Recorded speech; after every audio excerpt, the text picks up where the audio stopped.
There's a storm gathering in China's spiritual landscape. In October 2025, authorities carried out a sweeping crackdown against one of the country's largest underground churches, Zion Church. Nearly 30 pastors, including its founder, Pastor Ezra Jin Mingri, were detained across multiple cities. This is not just a political story. This is a spiritual earthquake, and it demands our attention. The facts are clear. Ezra Jin Mingri, along with several church leaders, was arrested under the charge of illegal use of information networks. Essentially, the government is claiming that online religious teaching without state approval is a crime. But this is more than a bureaucratic accusation. It is a direct attempt to silence voices of faith that refuse to bow to totalitarian control. The arrests span at least 7 cities, including Beijing, Shanghai, and Zhejiang. Human Rights Watch calls this the largest coordinated nationwide crackdown on an urban, unregistered Protestant church in decades. Reports indicate homes were raided, congregations intimidated,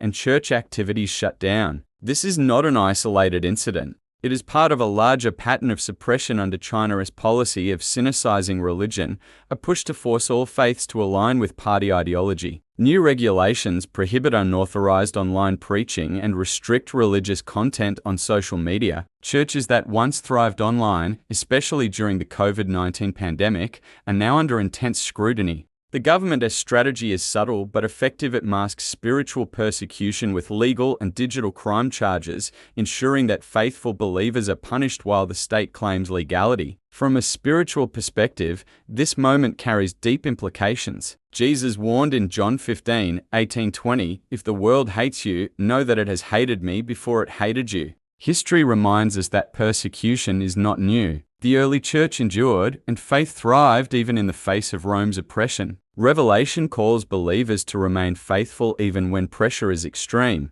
Zion Church and its members have shown remarkable resilience. Despite crackdowns, they have continued to meet, share teachings, and grow their communities online. This persistence is inspiring and reminds us that persecution can often precede revival. There is hope even in hardship, and faithfulness in trials becomes a testimony to the world. So, what can we do as believers? First, pray. Lift up Pastor Jin, the detained pastors, their families, and the entire Zion Church network. Ask God for wisdom, protection, and ultimately for their release. Second, raise awareness. Share these stories within your communities, on social media, and with friends and family. Many Christians worldwide are unaware of the severity of these events. Third, support organizations that fight for religious freedom. Groups like ChinaAid, Fortify Rights, and the International Christian Concern are actively advocating for justice. You can sign petitions, amplify their work, or contribute if possible. Fourth, stand for religious freedom globally. The suppression of faith anywhere is a concern for the entire church. Finally, pray for revival. Let this moment move us not only to advocacy, but to spiritual renewal.